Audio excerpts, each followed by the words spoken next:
E o Jair Bolsonaro clamou ao ministro Alexandre de Moraes do STF e a Lula por uma anistia a presos pelos atos de 8 de janeiro de 2023.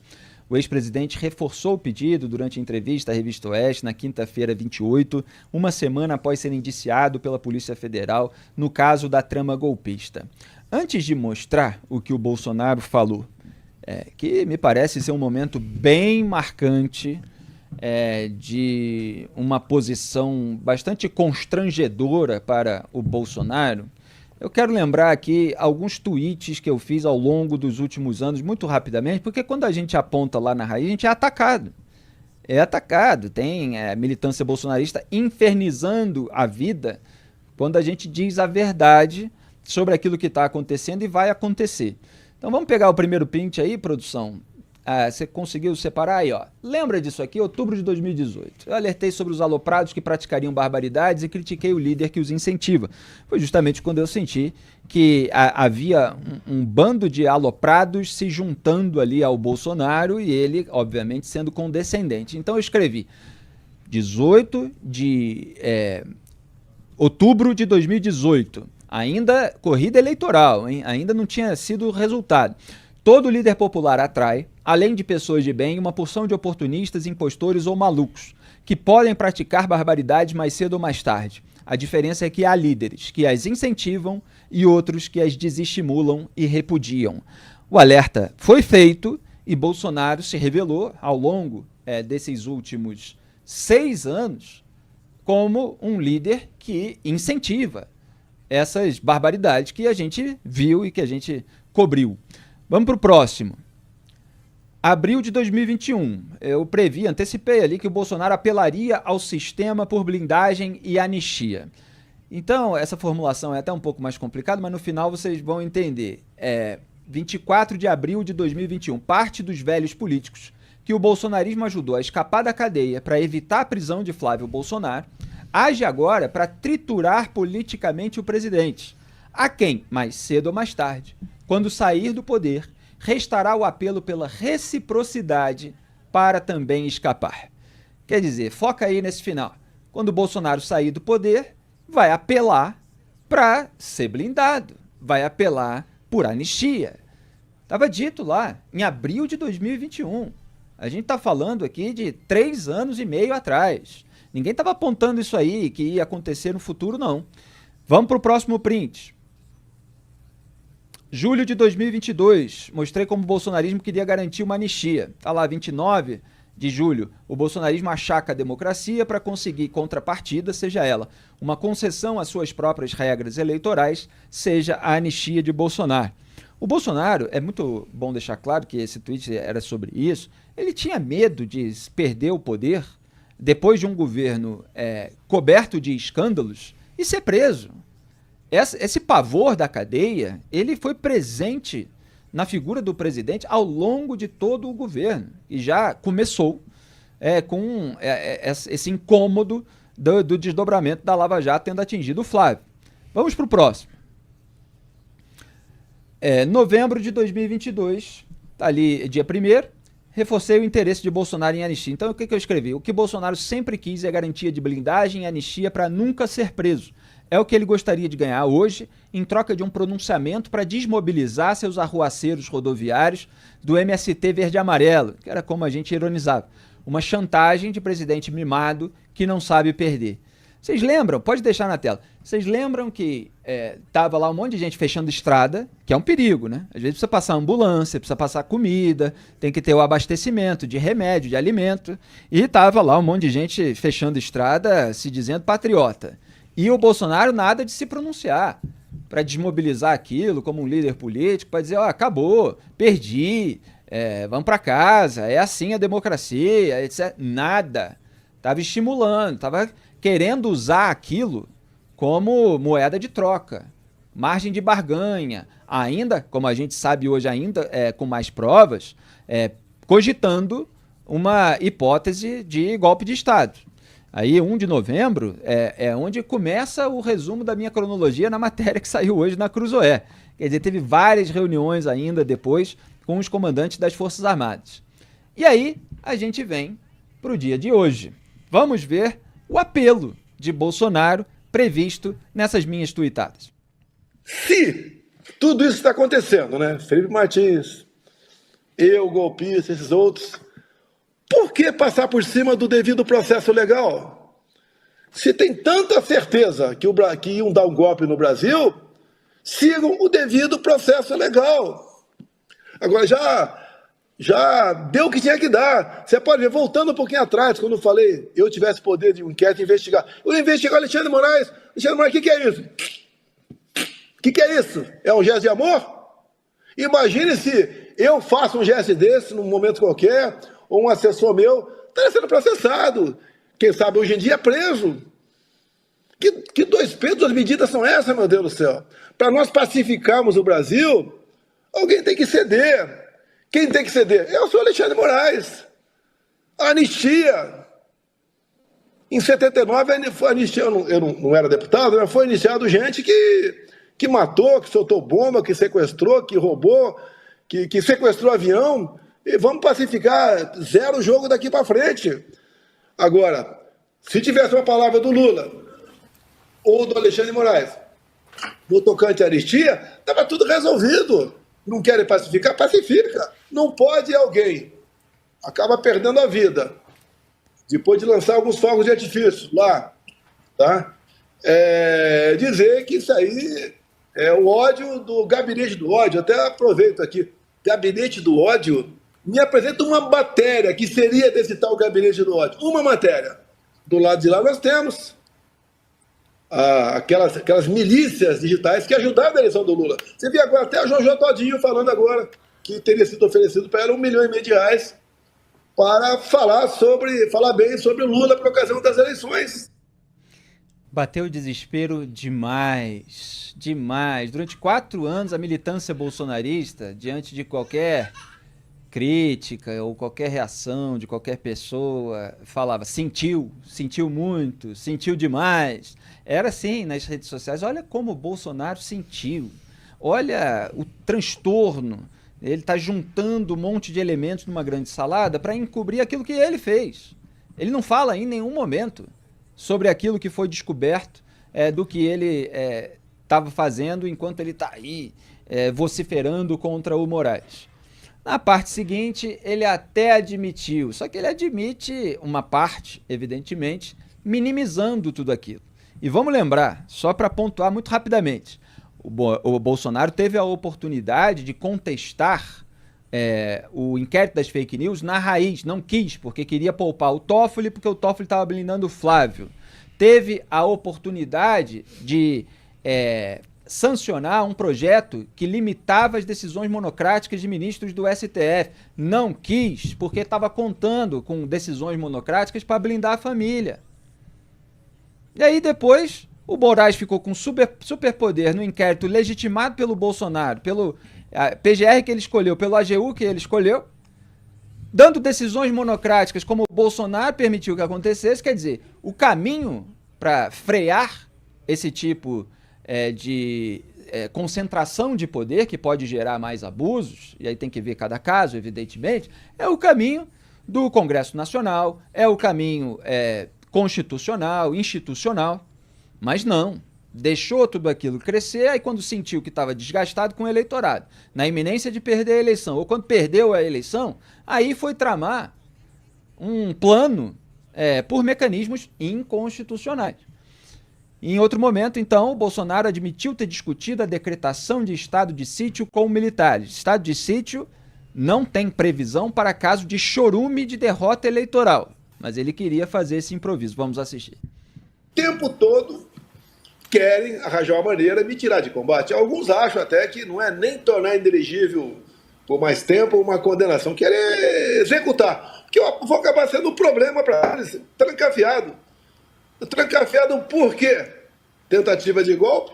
Você vê até os depoimentos dos comandantes, né, de força, até os comandantes de força, eles fazem que o Bolsonaro discutiu conosco hipóteses de 142, de estado de sítio, estado de defesa.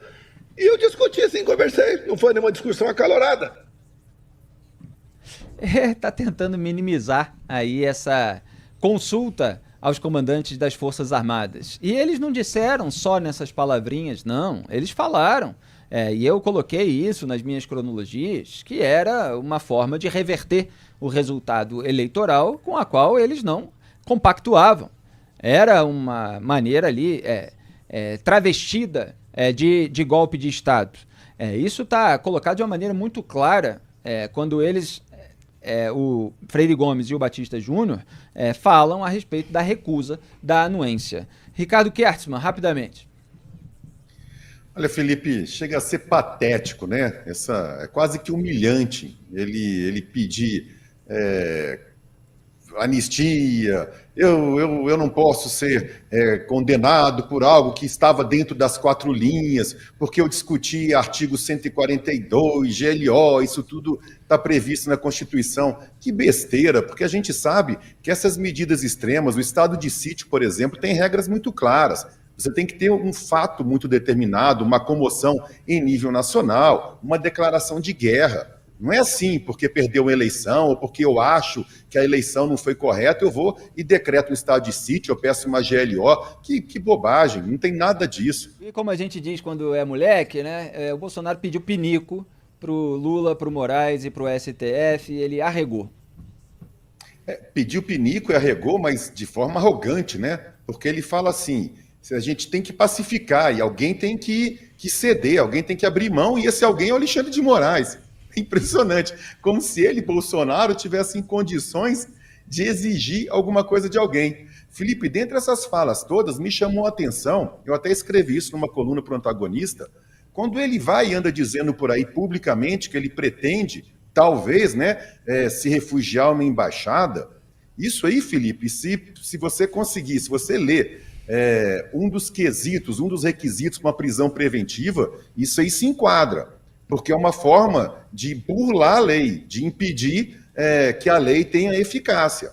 Ele, quando diz que vai para uma embaixada, se refugiar numa embaixada, é algo muito parecido com o que dizer o seguinte: olha, se eu tivesse o meu passaporte em mãos, coisa que ele não tem mais, eu vou fugir do país. Então é bom ele tomar cuidado com essas falas alopradas dele, porque qualquer hora, o Xandão lá que já gosta de um ato meio arbitrário, impositivo, dá uma canetada e manda ele para o Chilindró. Pois é, risco de fuga é um dos requisitos para a prisão preventiva. Eles estão evitando a prisão preventiva de Jair Bolsonaro para tudo ser feito ali, cada etapa do processo ser cumprida, haver o julgamento e ele eventualmente ser preso. Agora, o Bolsonaro continua esticando a corda, Duda Teixeira.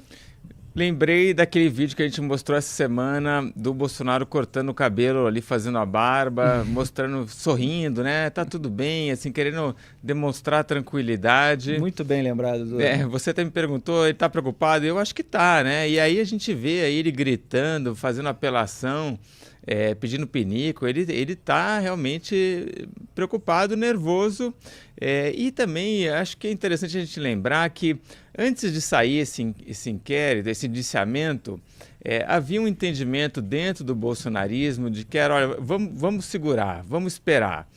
Não faz sentido a gente pegar agora os deputados, senadores, brigarmos ali por uma lei da anistia, porque a gente não sabe o que vai vir depois do STF.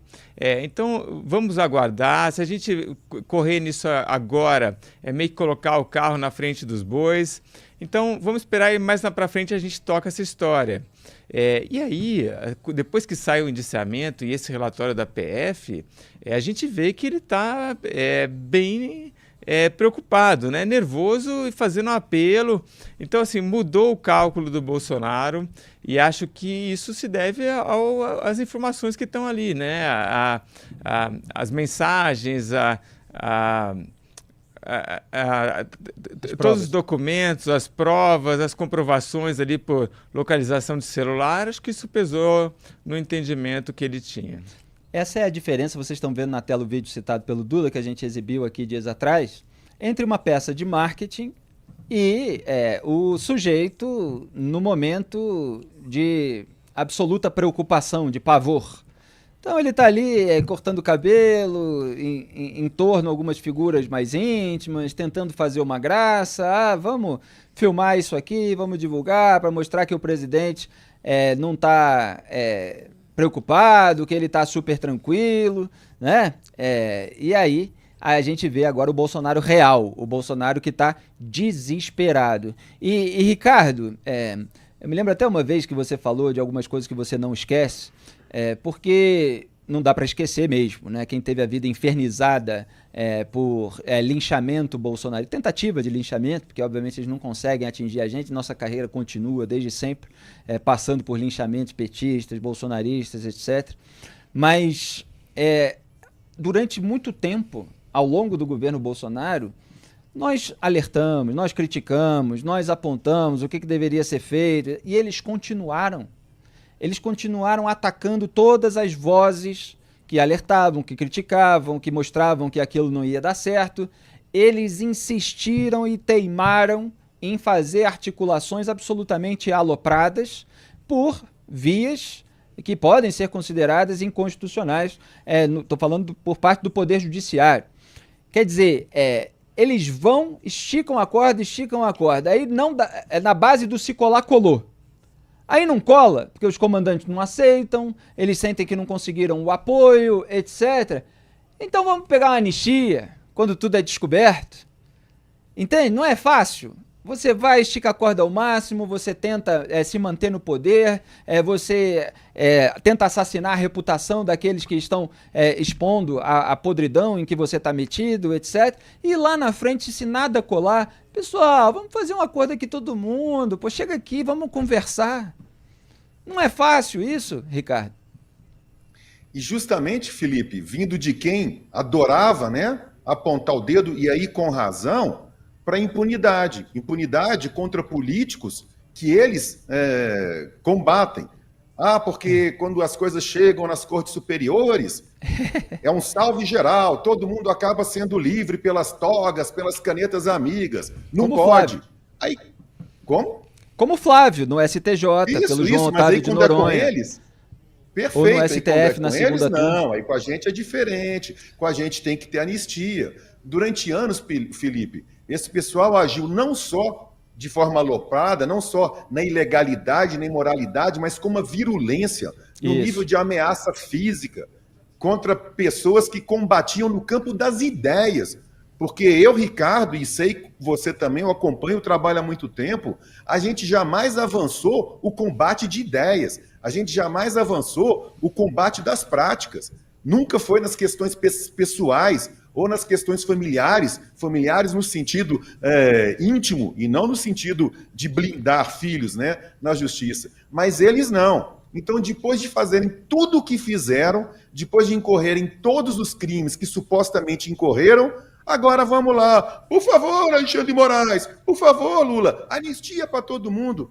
Felipe, sinceramente, seria muito, muito injusto que algo assim acontecesse. Se o Lula der uma palavra e tal, pacifica. Teve um outro vídeo semanas atrás que a gente mostrou, que ele falava, se o Lula tiver coração.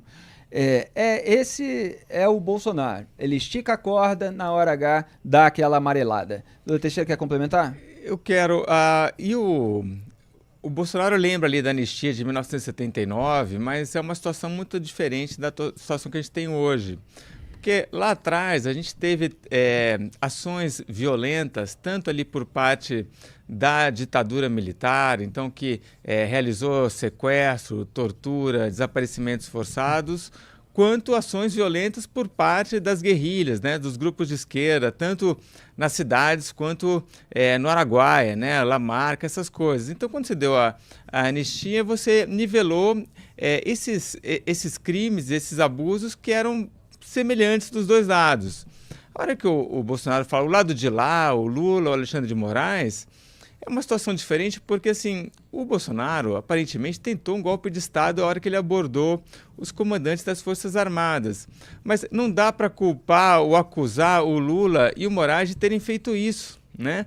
É claro que o Lula tem os problemas dele, a gente está aqui todo dia falando mal do Lula, falando dos abusos do Alexandre de Moraes, mas são coisas diferentes, né? Não faz sentido equalizar, dar uma anistia, porque o outro lado de lá, que o Bolsonaro chama, não fez a mesma coisa que ele.